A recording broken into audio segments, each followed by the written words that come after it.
Halo semuanya, perkenalkan saya Safira Runayungka. Di sini saya akan memberikan tutorial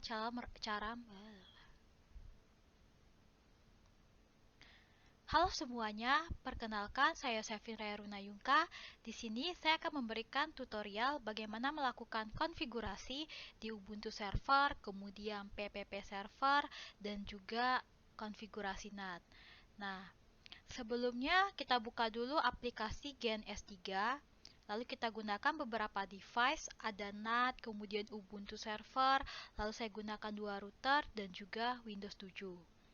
Hubungkan dulu Ubuntu Server kita ke NAT supaya nanti Ubuntu Server kita ini terkoneksi ke internet, karena kita akan lakukan beberapa penginstalan di Ubuntu. Nah, kalau sudah, kita masuk ke dalam Ubuntu Server. Di sini saya sudah login sebagai super user. Selanjutnya kita bagi beberapa tahap. Yang pertama adalah penginstalan aplikasi, yaitu DHCP server dan juga Samba server. Nah, kalau DHCP server sendiri di sini berfungsi sebagai pemberi IP otomatis kepada klien. Sedangkan Samba server sendiri berfungsi untuk menghubungkan dua sistem operasi, di mana itu Ubuntu dan juga Windows, kemudian agar komputer lain itu antar komputer dapat saling berbagi file. Nah, kemudian setelah penginstalan aplikasi, kita akan melakukan konfigurasi dari kedua aplikasi tersebut, lalu juga kita akan mengedit hostname kita. Oke, sebelumnya saya sudah menginstal aplikasi tersebut, tapi di sini kita ulangi lagi apt get install Ubuntu server, DHCP server.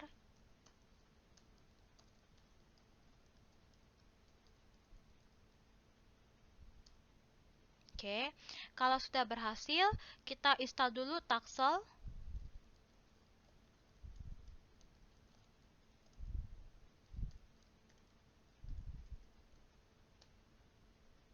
Nah, baru kita install aplikasi Samba.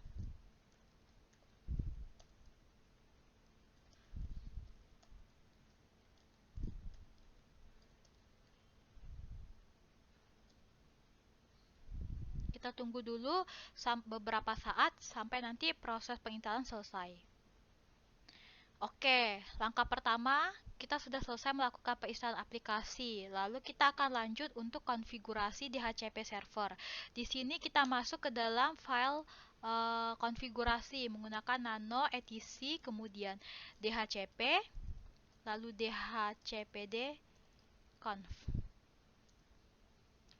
Yang perlu teman-teman perhatikan di sini adalah domain name-nya sudah saya ganti jadi Techjar, kemudian domain name servernya juga sudah saya ganti, kemudian teman-teman dapat tambahkan konfigurasi ini, sesuaikan juga dengan IP router teman-teman. Oke. Kalau sudah, kita save, kemudian kita restart DHCP kita.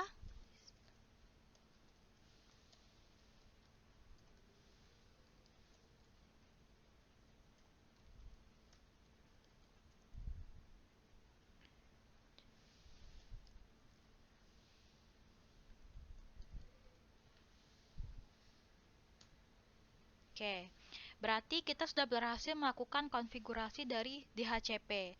Selanjutnya adalah konfigurasi dari Samba.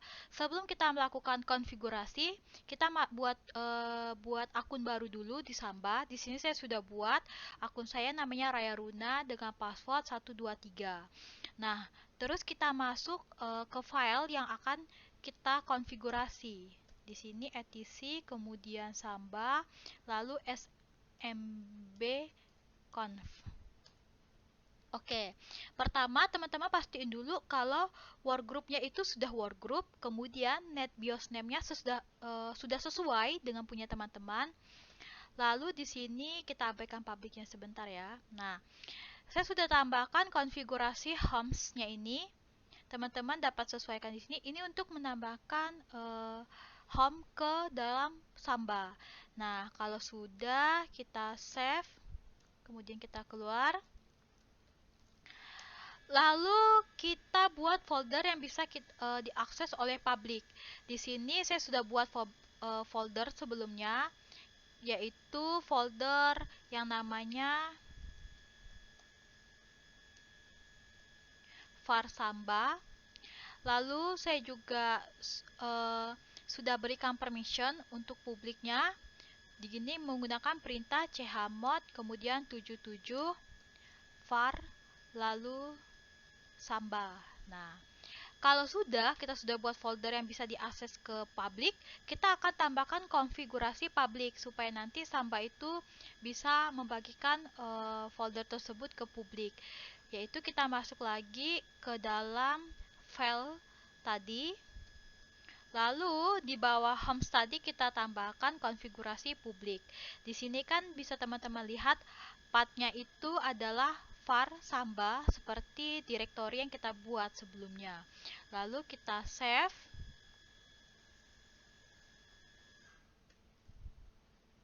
Kemudian kita restart samba kita.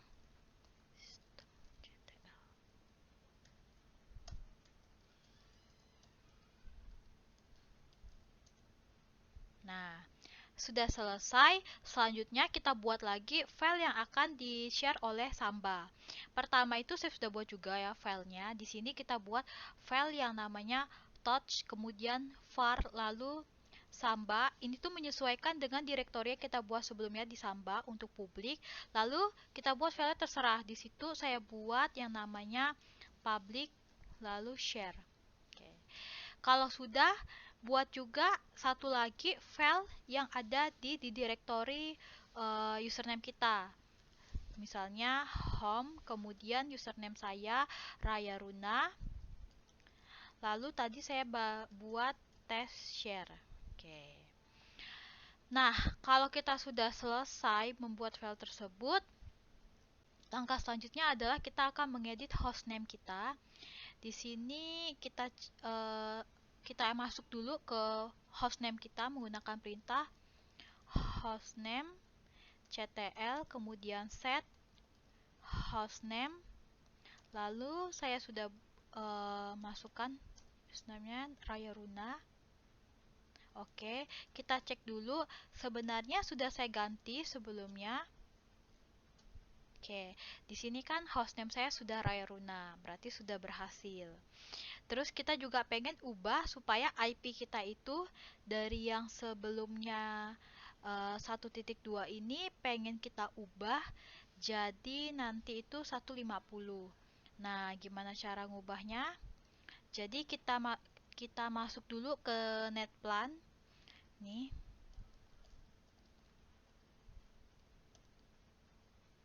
Netplan. Kemudian kita masuk dulu ke nano.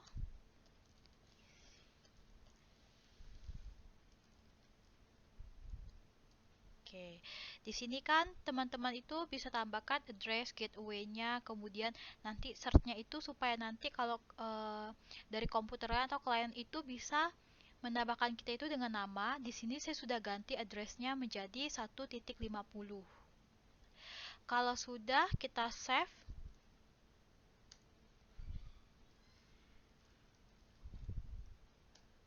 Lalu kita cek kira-kira udah berubah apa belum.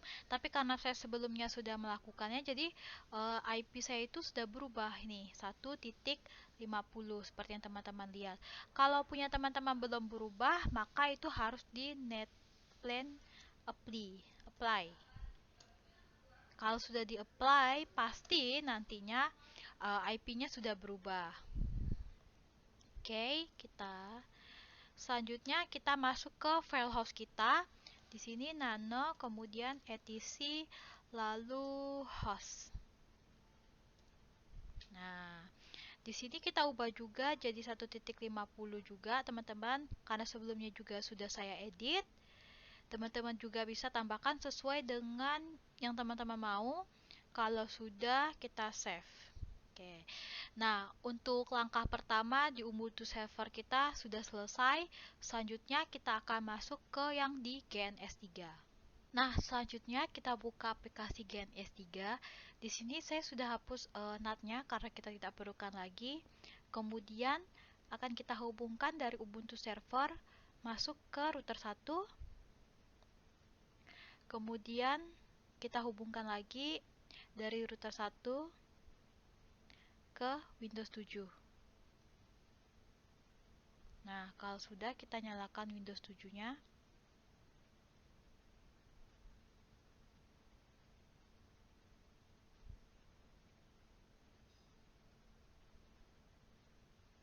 Oke. Sebelumnya, saya akan beritahu di sini kita akan melakukan 5 setting. Yang pertama, kita akan setting DHCP client. Yang kedua, kita akan setting IP untuk router. Kemudian kita akan setting PPP server. Kita juga akan setting IP pool. Serta yang terakhir, kita akan setting firewall. Nah, kemudian kalau kita sudah masuk ke dalam Windows 7, di sini kita tunggu dulu sampai ada tanda petungnya di sini. Kemudian, kalau sudah, kita masuk ke Winbox.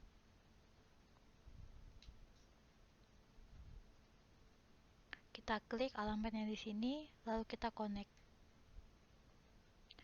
Yang pertama, kita akan lakukan DHCP untuk klien. Jadi, kita buka IP, kemudian kita buka DHCP client. Di sini kita ganti Ether 1 jadi Ether 2. Kalau sudah, kita apply, kemudian OK. Nah, terus kita buat IP antar router, kita masuk di IP, kemudian address. Di sini kita akan tambahkan alamat IP dari router 1. 172.16, kemudian 0, kemudian 1/18. Kalau sudah, kita apply, kemudian OK. Lalu kita buat PPP, kita masuk di PPP, kemudian kita pilih PPO server. Lalu kita tambahkan di interface-nya nanti, di sini kita pilih Ether 1. Apply, kemudian OK. Nah, lalu kita masuk lagi ke IP, kita buka pool. Kita tambahkan address-nya. Di sini address-nya kita ganti jadi untuk router kedua, 172, kemudian 16, kemudian 0, kemudian 2. Kalau sudah, kita apply, kemudian OK.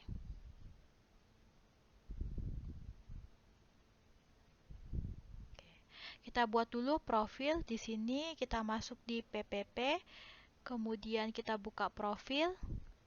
Nah, yang pertama namanya profil 1, tetap. Kemudian untuk lokal address-nya sendiri kita tambahkan alamat dari router 1, 172, kemudian 16, kemudian 0, 1. Di sini untuk remote address-nya kita tambahkan pool 1. Nah, apply, kemudian OK. Terus kita lanjutkan untuk buat akun supaya nanti router 2 itu bisa terhubung menggunakan akun. Di sini kita buka lagi PPP-nya. Kemudian kita masuk di secrets. Lalu kita akan tambahkan di sini name-nya itu PPPL1, kemudian passwordnya 123. Lalu kemudian untuk service-nya di sini kita ganti PPOE, lalu profilnya kita ganti jadi profil 1. Nah, kalau sudah kita apply, kemudian OK. Lalu yang kedua adalah konfigurasi untuk firewall. Nah, di sini kita buka IP lagi, kemudian kita buka firewall. Lalu kita masuk di NAT. Kemudian general. Nah, untuk out interface-nya sendiri kita isi Ether 1. Sudah. Lalu kita masuk ke Action. Di sini kita pilih Mesh Query. Apply. Kemudian OK. Oke, di sini kita hapus dulu. Lalu kita hubungkan antar router 1 ke router 2. Lalu kita hubungkan juga router 2 kita ke klien kita di sini yaitu Windows 7. Nah, kalau sudah kita nyalakan router 2. Oke. Oke, kalau sudah nyala, kita masuk lagi ke Windows 7. Di sini kita tunggu beberapa saat sampai selesai.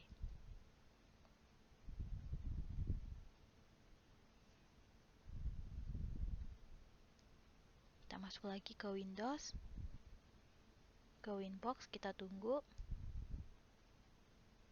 Nah, di sini kalau Winbox-nya sudah terhubung, kemudian kita connect lagi. Yang pertama kita buat IP dulu untuk router 2. Kita masuk ke IP, kemudian kita masuk ke address. Di sini kita akan tambahkan alamat dari IP router 2, 192.168, kemudian 2.1. Oke.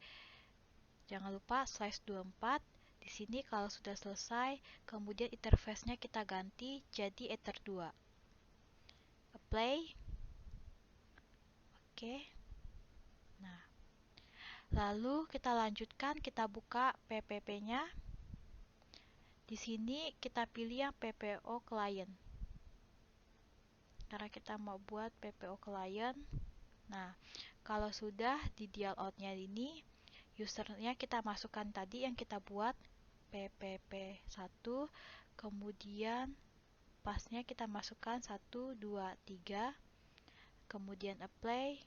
Nah, kita tunggu sampai statusnya connected seperti ini, baru kita klik OK. Berarti PPP kita udah selesai. Kita lanjutkan lagi, kita buat IP. Di sini kita mau yang firewall. Nah, kita masuk di NAT. Lalu kita pilih yang out interface-nya lagi. Sama seperti yang pertama.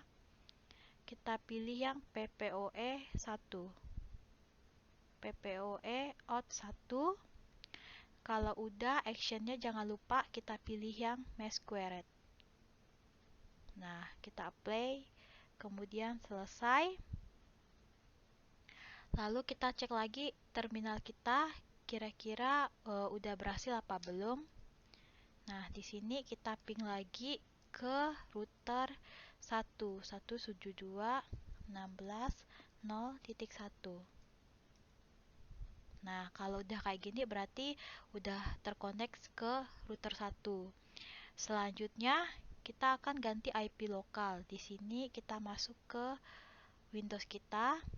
Kemudian kita pilih ini, kita masuk di sini, kita open network and sharing center.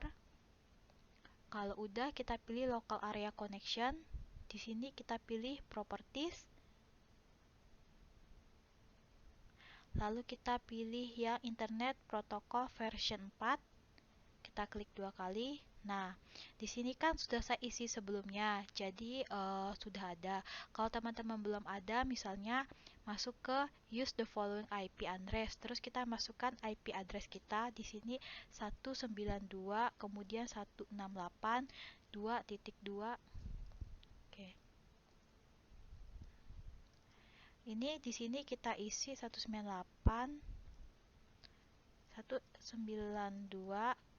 kemudian 168, kemudian 2, terus kita isi lagi 2. Nah, ini kan alamat dari klien kita yaitu yang kedua. Kemudian submasknya udah. Kemudian default gateway-nya itu kita masukkan dari router 2 tadi. 192, 168, kemudian 2, kemudian 1. 192,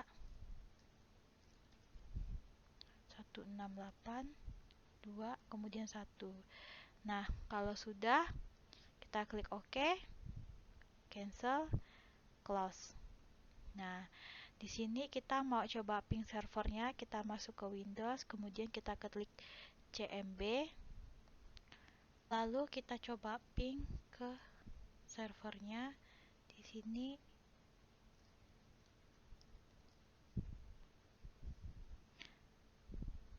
lalu kita coba ping ke servernya, ping 192.168.1.50. Nah, kalau udah berhasil kayak gini, terus kita close, kita akan masuk ke tes Samba. Di sini kita buka file, kemudian lokal sysc, kita masuk ke Windows, lalu kita pilih sistem 32, kita masuk ke folder drive, lalu kita kopikan file host ini ke luar.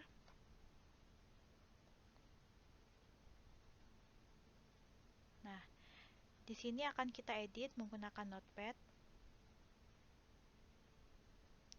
Kemudian sudah saya ganti juga alamat IP-nya di sini menjadi 1.50. Kalau sudah di save, kemudian akan kita coba tes. Tapi kita masukkan dulu filenya kembali ke dalam. Nah, kita tes lagi menggunakan cmd. Di sini saya akan ping ke alamat IP tadi 1.50. Nah, kalau sudah seperti ini berarti sudah berhasil. Terus selanjutnya kita buka network. Nah, kita klik masuk ke map network drive. Lalu di sini tuliskan saya Raya Runa, kemudian Raya Runa, lalu finish. Masukkan username, tadi kita buat username-nya Raya Runa, kemudian passwordnya 123. Kalau kita pengen tes, kita coba masuk ke Ubuntu server. Kemudian kita tes gunakan, kita buat file touch, lalu home Raya Runa, kita buat file wkwkwk. Nah, kita cek lagi. Nah, di sini file wkwk-nya udah jadi.